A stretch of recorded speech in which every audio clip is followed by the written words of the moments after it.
नमस्कार। नारी शक्ति और बंधुओं एस्ट्रो फैक्टर्स में आपका स्वागत है। मैं हूं डॉक्टर हरीश। बंधुओं, मुझे आपको यह शेयर करते हुए अतीव हर्ष हो रहा है कि मेरे जितने भी एपिसोड्स प्रसारित हुए हैं उनमें से सभी को आप लोगों का बहुत ही स्नेह, आप लोगों का बहुत ही आशीर्वाद, आप लोगों का बहुत ही प्यार प्राप्त हुआ है। आज हम इसी कड़ी में एक ऐसे विषय की चर्चा करेंगे जिसकी चर्चा अभी तक नहीं हुई है, लेकिन ये बहुत अधिक प्रासंगिक है। विषय है गोचर और ट्रांजिट। गोचर या ट्रांजिट एक बहुत ही महत्वपूर्ण विषय है और प्रायः गोचर को लेकर लोग जातकों को डराते रहते हैं। क्यों? क्योंकि इसमें सबसे प्रमुख 7.5 भी आती है। बंधुओं, आपको हम बता दें कि 7.5 हमेशा 7.5 30 वर्ष में एक बार आएगी, 60 वर्ष में 2 बार आएगी, 90 वर्ष में 3 बार आएगी। तो 7.5 ऐसी कोई डराने की चीज नहीं है कि इसमें आपका अनिष्ट हो जाएगा, इसमें आपकी कोई बहुत ज्यादा क्षति हो जाएगी। उसमें देखना यह पड़ेगा कि जो शनि महाराज हैं, नेट्रल चार्ट में इनकी स्थिति, नेट्रल चार्ट यानी बर्थ चार्ट में इनकी स्थिति क्या है और वो किस प्रकार से बाकी प्लैनेट्स को प्रभावित करेंगे। और जो लोग देख सकते होंगे, आप गूगल पे सर्च करके भारत के पूर्व प्रधानमंत्री मोरारजी देसाई की कुंडली देखिएगा। वो शनि की 7.5 में प्रधानमंत्री बने, जो कि शायद ही कोई ज्योतिषी आपको बताएगा। बंधुओं, मैं अक्सर ये देखता हूं कि इस तरह के विषय मतांतर पर आते रहते हैं कि 3 या 4 राशियों की किस्मत चमकने वाली है, इन राशियों की धूम धड़ाकेदार धन वर्षा होगी। मित्रों, जो धन वर्षा है, जब तक आपका लक्ष्मी स्थान कुंडली में नहीं अच्छा होगा, जब तक 1, 5, 9 का स्थान अच्छा नहीं होगा, बृहस्पति, शुक्र और अच्छे प्लैनेट्स नहीं होंगे, तो खाली ट्रांजिट ला करके आपको करोड़पति नहीं बना देगा। गोचर से अगर आप ये सोचें कि मान लीजिए आपने धातु के शेयर खरीद लिए या फार्मा के शेयर खरीद लिए, सीमेंट के शेयर खरीद लिए, तो दीपावली के आसपास वो आपको करोड़पति बना देगा, चाहे उसका पी फैक्टर जितना ज्यादा अधिक हो। ये सब सिद्धांत पे चलता है। तो मैंने ये सोचा कि गोचर के बारे में एक चर्चा की जाए। इसमें जो सबसे प्रमुख है, 30 अक्टूबर से राहु का ट्रांजिट हो रहा है। अब आपको गोचर के बारे में मैं ये बता दूं कि कुल राशियां कितनी हैं मित्रों? राशियां कितनी हैं? 12 राशियां हैं। कुल प्लैनेट्स कितने हैं? राहु केतु शैडो प्लैनेट्स को लेके 9 हैं। तो 12 into 9 = 108। तो जो जन्म के स्थान पर प्लैनेट है उनकी टोटल 108 इस तरह की पोजीशन बनेगी, जबकि वो बचक्र में या ज़ोडिएक में घूमते रहेंगे। जैसे शनि है, शनि धीरे धीरे चलते हैं, मांदी ग्रह माना जाता है, तो इसीलिए वो 19 साल में वो अपना चक्र पूरा करते हैं। तो उसको फिर इसीलिए 2.5 साल रहते हैं एक राशियों में, तो उसको फिर 7.5 कहते हैं। अभी 30 अक्टूबर से राहु ट्रांजिट में गोचर में आ रहा है, तो सारी राशियों को प्रभावित करेगा। तो जैसे मैंने पूर्व में बताया, टोटल 108 हो गई। अब 108 में से 44 स्थान ऐसे हैं जो कि शुभ स्थान है। वहां पर जब प्लैनेट्स मूव करेंगे तो अच्छा रिजल्ट देंगे। तो शेष स्थान कितने बचे? 64 स्थान में क्या करेंगे? खराब परिणाम देंगे। लेकिन इसमें एक मतांतर और है। एक इसमें वेद की स्थिति आती है, एक वाम वेद की स्थिति आती है। इसमें बहुत ज्यादा साहित्य उपलब्ध नहीं है।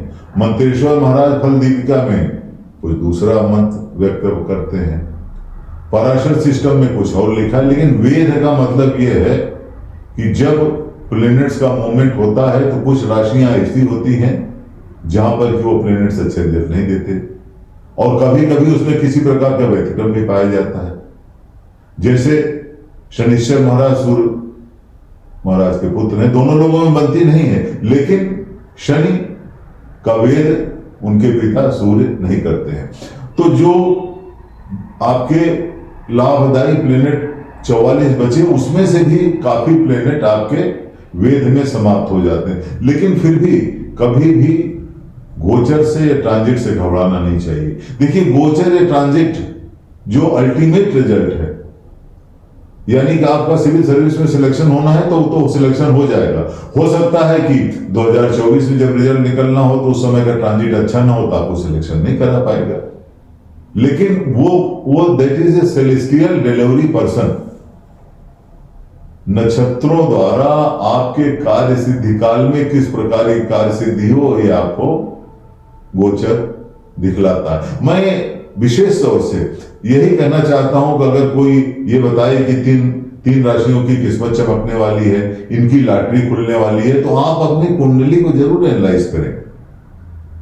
और गोचर में हमेशा ध्यान रखें कि जो ट्रांजिट है, जो मूवमेंट है, वो हमेशा चंद्र राशि से होता है, यानी कि जो आपका राशि है उसी से होता है। लग्न राशि से उससे कोई मतलब नहीं। मैंने पूर्व के मित्रों अपनी एपिसोड में बताया है कि जब आपका जन्म होगा, ईस्ट होराइजन में जो भी प्लेनेट उदय होगा वो आपकी लग्न होगी।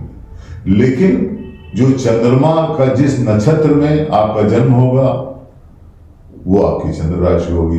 तो गोचर की स्थिति हमेशा चंद्र से कैलकुलेट की जाती है। क्यों?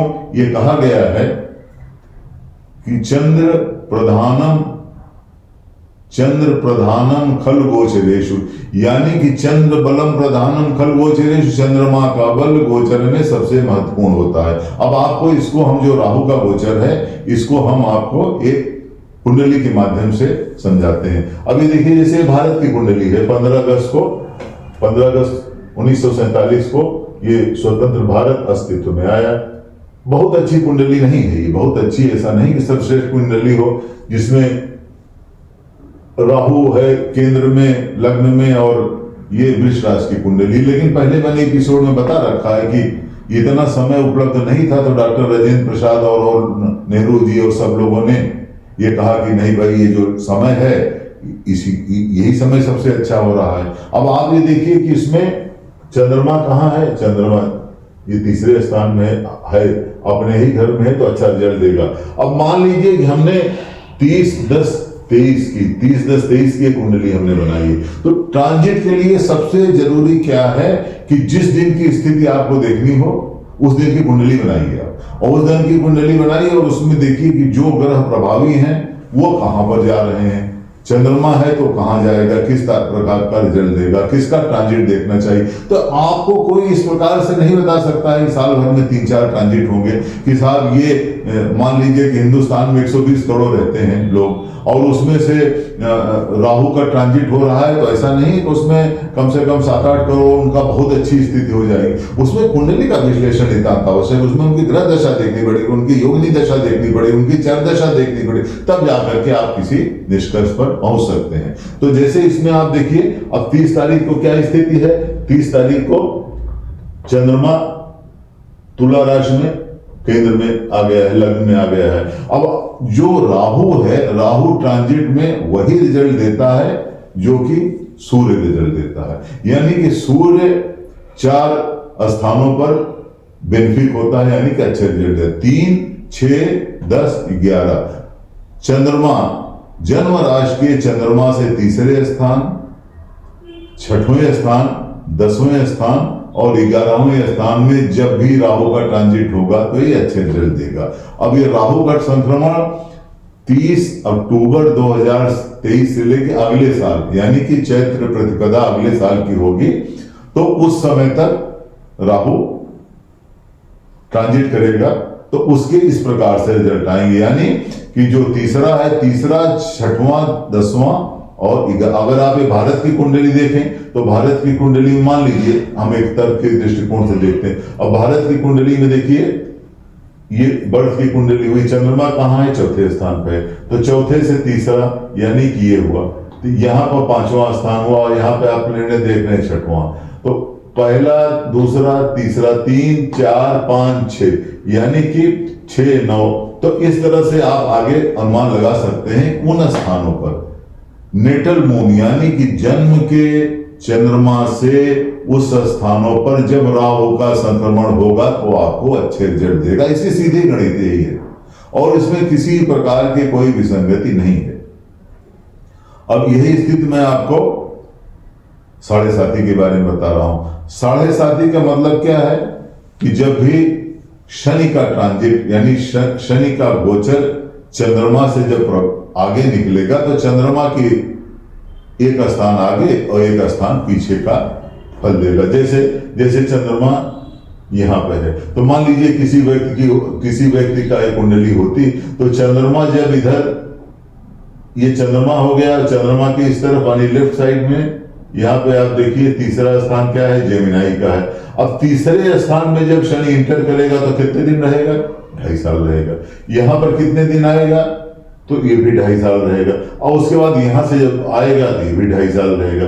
यानी शनि इन 3 स्थानों पर 2.5 साल रहेगा और 2.5 + 2.5 + 2.5 बराबर 7.5। इसीलिए इसको साढ़े साती कहते हैं। तो साढ़े साती से कोई बहुत घबराने की जरूरत नहीं है कि साढ़े साती में लोग कहते हैं कि शनि का आप दान करिए और काली वस्तुओं का ध्यान करिए और वो पीपल के पेड़ पे आप जाकर के तेल का दीपक जलाइए, हनुमान जी की आराधना करिए। ये सब सही है, इसमें किसी प्रकार का कोई भ्रम नहीं है।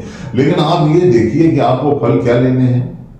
शनि आपकी कुंडली में कहाँ है और किस प्रकार का रिजल्ट देने वाला है। और मोरारजी देसाई साहब की जैसे मैंने बताया कि उनका 5वें स्थान में शनि था। शनि क्या था, उच्च का था। शनि उच्च का था। तुला राशि का शनि उच्च का होता है, मेष राशि का शनि नीच का होता है, यानी कि जो सूर्य का रिजल्ट है जस्ट उसका उल्टा होता है। अब वो अगर पीपल के पेड़ पर दीपक जलाते नहीं जलाते, काली वस्तु का दान करते नहीं करते, तो शनि तो उनको रिजल्ट देना ही देना था। क्यों रिजल्ट देना था, शनि अपने राशि में उच्च का बैठा है। अब मान लीजिए कि मीन राशि का शनि है तो अच्छा परिणाम देगा ही।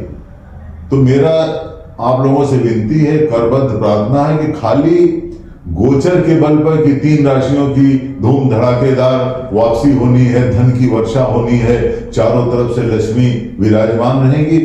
मेरे विचार से जब तक आपने अपनी पूरी कुंडली देख नहीं ली, आपने ग्रहों की विश्लेषण नहीं किया, अब आपको पता नहीं है कि साहब ग्रह दशा क्या है, तो खाली गोचर के बल पे आप किसी प्रकार के परिणाम कीजिए, मेरा मत है। और यही शास्त्रों में भी लिखा है कि खाली गोचर के बल पे एक शॉर्टकट हो जाएगा, आपको थोड़ी देर के लिए बहुत अच्छा लगेगा। और ये संभव है नहीं कि मान लीजिए साल भर में 4 राशियों का गोचर हो तो उसमें से हिंदुस्तान की समझिए 140 करोड़ की आबादी में से 10 करोड़ के ऊपर कोई लॉटरी आ जाएगी। तो ये ऐसा होता नहीं है। होने को तो कुछ भी हो सकता है, लेकिन आप जरूर विश्लेषण करें। और मैं हमेशा कहता हूं कि ये हिंदू धर्म में एस्ट्रोलॉजी बहुत ही महत्वपूर्ण है। आप कोई किताब ले लीजिए, कोई चीज लीजिए, इसका अध्ययन करिए, आप अपनी कुंडली सामने रखिए और देखिए कि ये जो घटनाएं हुई हैं, यानी कि आपका जन्म, आपकी शिक्षा, आपकी एजुकेशन, आपका व्यवसाय, आपका विवाह, आपका संतान, ये किस प्रकार से आपकी कुंडली से मेलजोल खा रहे हैं, नहीं मेलजोल खा रहे हैं। कोई भी किसी भी एस्ट्रोलॉजर के पास जाते हैं, क्वेश्चन करिए कि महाराज ऐसा आप कह रहे हैं ठीक है, ऐसा क्यों होता है, इसके पीछे कोई कारण होगा। तो मैं बार बार यह अनुरोध करता हूं कि इसमें हमेशा नो योर कुंडली, नो योर कुंडली, KYK अप्रोच रखिए। नो योर कुंडली एक बहुत ज्यादा आप तुरंत शीर्ष पर नहीं पहुंच पाएंगे, लेकिन एक आपके अंदर जिज्ञासा होगी। और ये भी मैं आपको बता रहा हूं, देख लीजिए, हो सकता है कि आपकी कुंडली में मरकरी, केतु और जुपिटर, मरकरी, केतु, जुपिटर अगर ठीक ठाक स्थानों पर हैं तो समझिए कि एस्ट्रोलॉजर आपको बनना है। आपका अगर वीनस आपका 5वें स्थान में है, 11वें स्थान में है, ठीक ठाक जगहों पे है, तो समझिए आपको सिनेमा से रिलेटेड कहीं ना कहीं आपको जाना है। दूसरा स्थान में अगर आपके अच्छे ग्रह हैं, जैसे शुक्र हैं, ये चंद्रमा है, तो आपको टीवी, मीडिया, जहां पर कि आपका एक चेहरा दिखाई पड़े लोगों के सामने, वहां आपका जाना है, वो आपको ले जाएगा, आपका प्रारब्ध ऐसा बनाएगा। तो मैं बार बार ये अनुरोध करूंगा कि आप भी थोड़ा सा इसको अपने आप से इसकी शिक्षा लीजिए। मित्रों, आपको हमारा प्रोग्राम कैसा लगा, अपने कमेंट और अपनी राय से अवश्य अवगत कराएं। और यदि आपको हमारा प्रोग्राम पसंद आया हो तो इसको लाइक का निशान जरूर दें और हमारे चैनल को सब्सक्राइब करें। धन्यवाद।